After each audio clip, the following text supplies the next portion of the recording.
모두가 행복한 미래 정용실의 뉴스 브런치.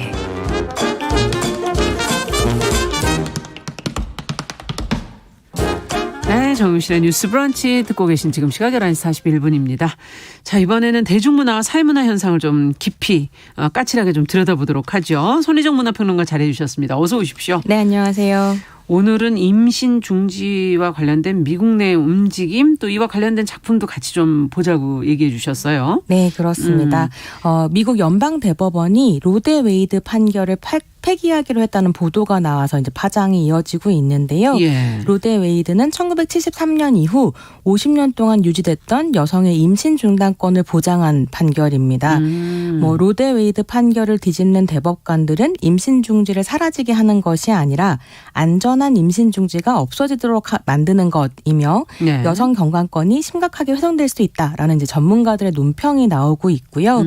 가수, 작가, 방송인 등 여성 유명 인사들이 자신의 이제 낙태 경험을 그렇더라고요. 고백을 하면서 임신 중단권을 보장하라고 이야기를 하고 있고, 이제 많은 여성들이 지금 대법원 앞에서 시위를 하고 있는 그런 상황입니다. 그래서 오늘은 로데 웨이드 판결을 둘러싼 정치적 갈등의 역사와 의미를 좀 함께 되짚어 볼 수 있는 그런 영화들을 가지고 와봤습니다. 네, 정말 보도도 나온 것도 있지만 많은 그 유명인들이 참여를 하고 있기 때문에 또 일반 분들에게는 관심이 되는 내용인데요. 네.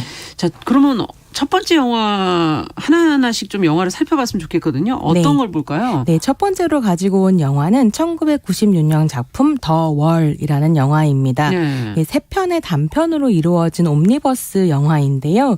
미국의 한 2층 주택에서 1952년, 1974년, 1996년 이렇게 20년 정도의 차이를 두고 서로 다른 시대를 살았던 3명의 여성의 삶을 따라가는 그런 영화입니다. 예. 원제가 If These Walls Could Talk 인데요. 영어 발음이. 네. 아니, 뭔 뜻인지는 설명을 해주세요. 네. 직역하자면 네. 이 벽들이 말을 할 수 있다면이라는 의미입니다. 그러니까 그 집의 벽들이 여성들의 삶을 관찰하고 그 여성의 역사를 이야기한다. 이런 의미이기도 하는 할 거죠. 말이 참 많았겠네요. 네. 그럴 것 같습니다. 벽이 말을 할 수 있다면 정말로 우리가 시끄러운 이야기들을 들을 수 있을 것 같은데요. 네. 영화 시작이 되면 1952년 에피소드가 열립니다. 이 단편에서는 데미 무어가 연기한 클레어가 등장을 하는데 네. 클레어는 결혼한 지 1년도 되지 않아서 남편을 잃은 간호사예요. 그래서 이제 상실감 속에서 너무 고통스러워하다가 어느 날 의도치 않게 이제 임신을 하게 되는 거죠. 그렇다고 아이를 낳을 수 있는 상황은 더욱 안 되는 거고요. 근데 때는 1950년대. 낙태는 입 밖으로도 낼 수 없을 정도로 완전 불법이었죠. 그렇죠. 금기시되던 때였습니다.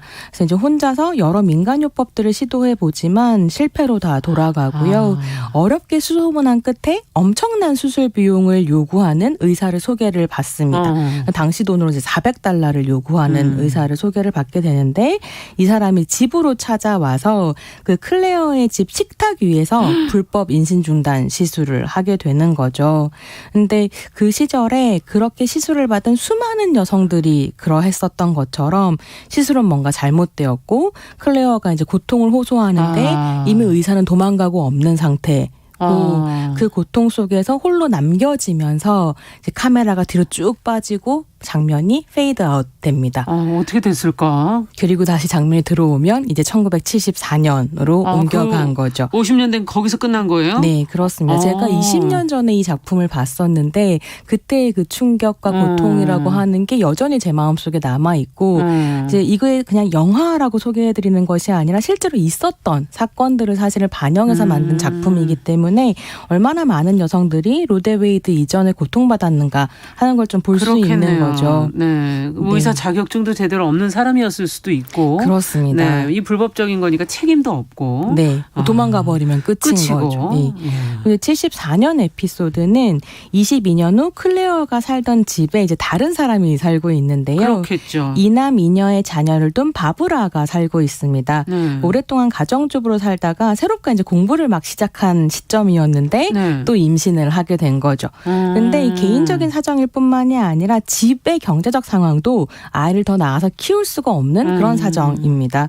주변 사람들이 낳아라 말아라 말이 굉장히 많은 와중에 그렇겠죠. 바브라는 이제 고민이 깊어가는 거죠. 그래서 이 에피소드 같은 경우에는 임신 중단이 합법화된 시점, 로데웨이드 이후니까요. 근데 여전히 여성에게 임신 중단은 쉽지 않은 결정이라는 걸 보여주는 에피소드입니다. 그렇죠. 어떻게 누가 쉽게 하겠습니까? 네. 그래서 이제 거기에서 또 이제 에피소드가 끝나고 마지막 에피소드인 1996년으로 넘어갑니다. 네. 다시 22년이란 세월이 흘러서 2명의 여대생이 이 집에서 이제 자취를 하고 있습니다. 네. 그 중에 크리스틴이라는 학생이 계획에 없던 임신을 하게 되고 임신 중단 시술을 하는 병원을 찾게 되는 거죠.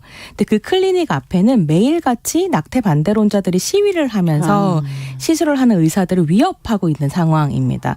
근데 이 이제 에피소드에서는 가수 쉐어가 의사로 출연을 하거든요. 그래요? 또 이제 좋은 연기를 보여주는데요.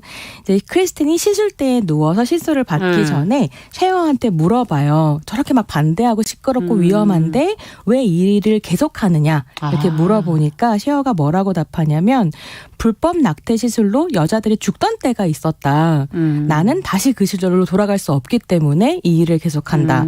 그리고 이곳에 와서 당신을 만나기 전까지는 도대체 어떻게 해야 될지 알 수 없었다라고 절망했었던 여성들의 얼굴을 생각하면 이 일을 그만둘 수 없다. 이렇게 얘기하는 거죠. 예. 그리고 이제 임신 중단 시술이 시작이 되는데요. 이 장면은 곧이어 굉장히 충격적인 장면으로 이어집니다.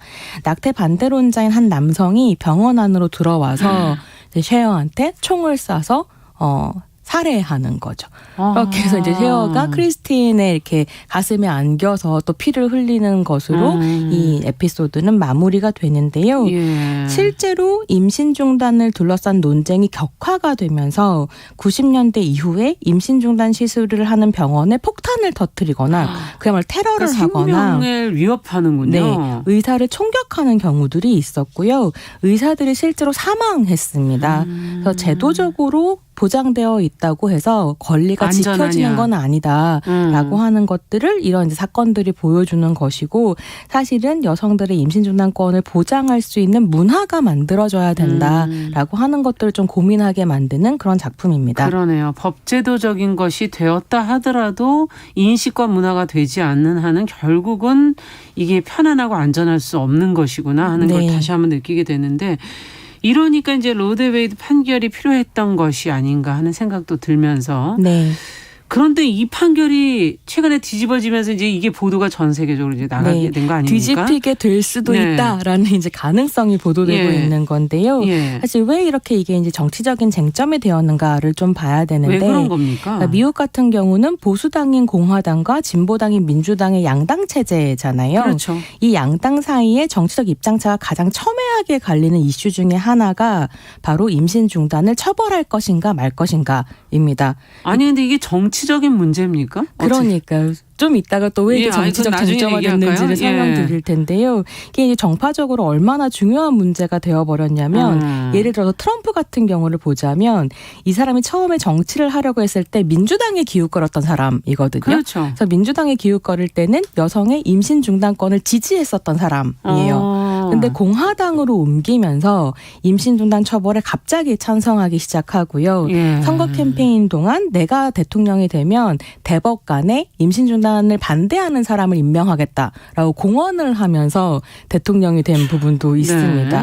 근데 지금 나택제를 둘러싼 이런 논쟁이 격화되고 있는 상황이 벌어지고 있는 것이 트럼프가 그 약속을 지켰기 때문인데요. 트럼프 재임 시절에 3명의 보수 성향 법관을 임명하거든요.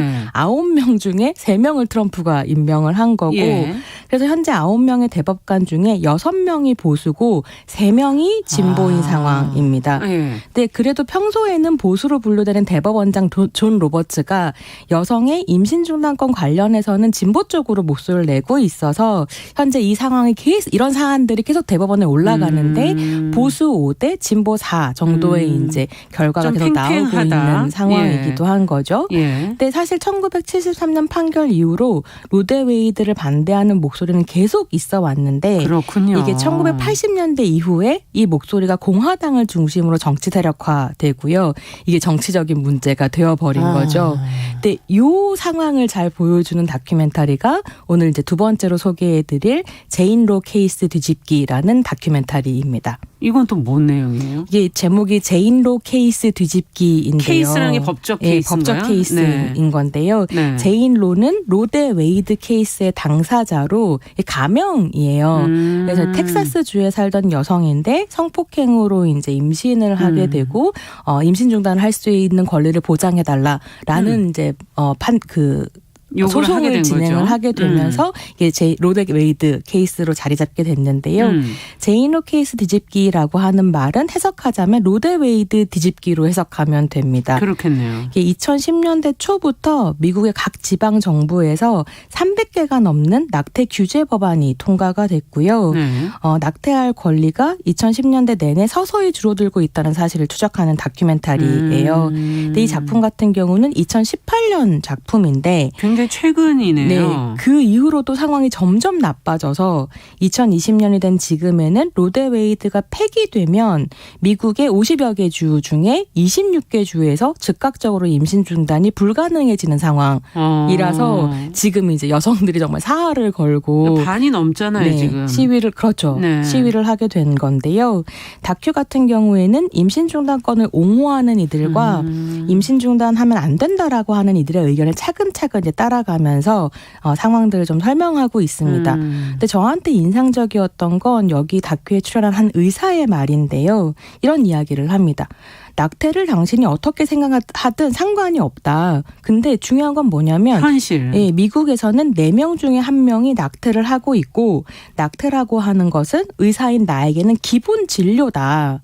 그래서 이게 의사에게는 기본 진료인데 정치화되다 보니 문제가 된 셈이고. 그러네요. 정말 이 부분이 문제네요. 왜 이렇게 정치화됐는지 모르겠다. 그렇게 얘기를 하는 거죠. 그래서 다큐가 이 의사의 질문을 추적해 갑니다. 왜 이렇게 정치 쟁점이 되었는가. 예. 그래서 아까 이제 진행자께서도 물어보셨잖아요. 왜 너무 이렇게 궁금해. 이건 정치적 문제가 문제냐. 아니잖아요. 예. 여기에 보수당 정치인들의 어떤 계산이 있었던 무슨 셈인데요. 계산입니까? 1973년에 로데 웨이드 판결이 나왔을 때 연방 대법관들의 핵심 질문은 국가가 여성의 신체에 법으로 개입할 수 있는가? 였습니다. 그렇죠. 그래서 현대 법치국가의 관점에서 임신 중단권 너무 당연히 보장되어 있어야 되는 거여서 70년대까지는 임신 중단을 둘러싼 논쟁이라고 하는 건 종교적인 논쟁이었지 정치적인 논쟁은 아니었어요. 좀 다른 얘기죠. 네.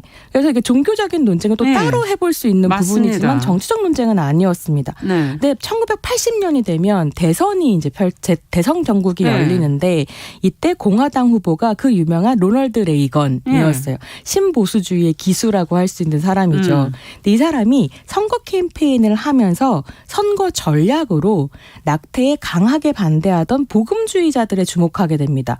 근데 이 미국의 복음주의자들은 종교 근본주의자들이기 때문에 속세의 정치에 전혀 관심이 없었고 투표하는 사람들이 아니었던 거예요. 그렇겠죠. 근데 공화당에서 이 사람들을 일로 하여금 투표장에 나오게 만드는 전략으로 표수를 낙태를 더 끌어모은 거군요. 처벌하겠다.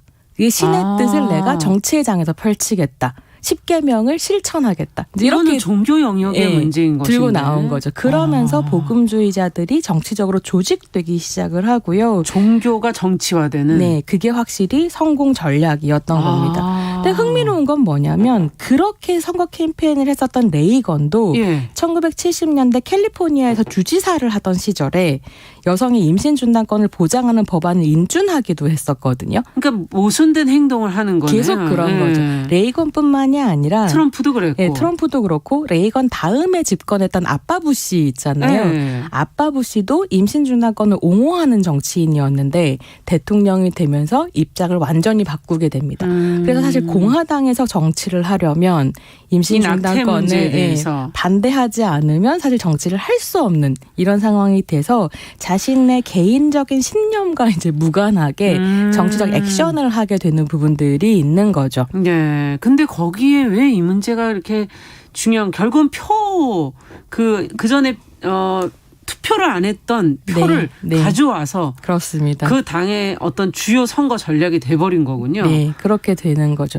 그러다 보면 사실 그렇게 해서 종교가 정치에 영향을 미치고 이제 다시 정치가 종교에 영향을 미치는 이런 상황들이 펼쳐지고 있는 거죠. 네. 그래서 이 다큐멘터리를 보면 굉장히 모순적인 상황이 펼쳐지는데요.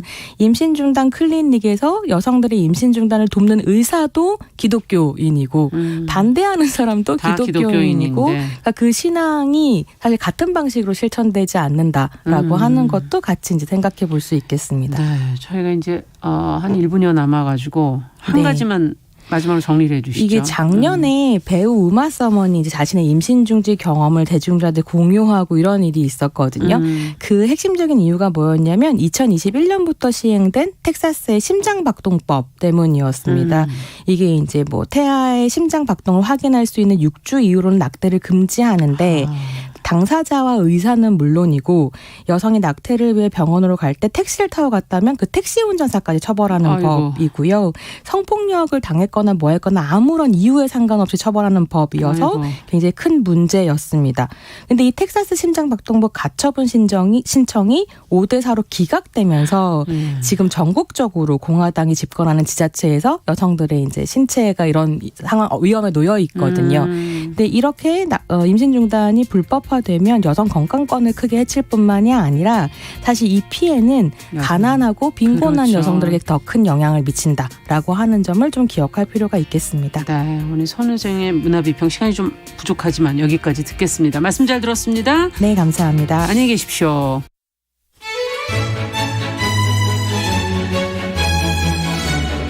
정치, 이슈의 중심, 대한민국 시사의 헤드쿼터, 시사평론가 최영일의 시사본부.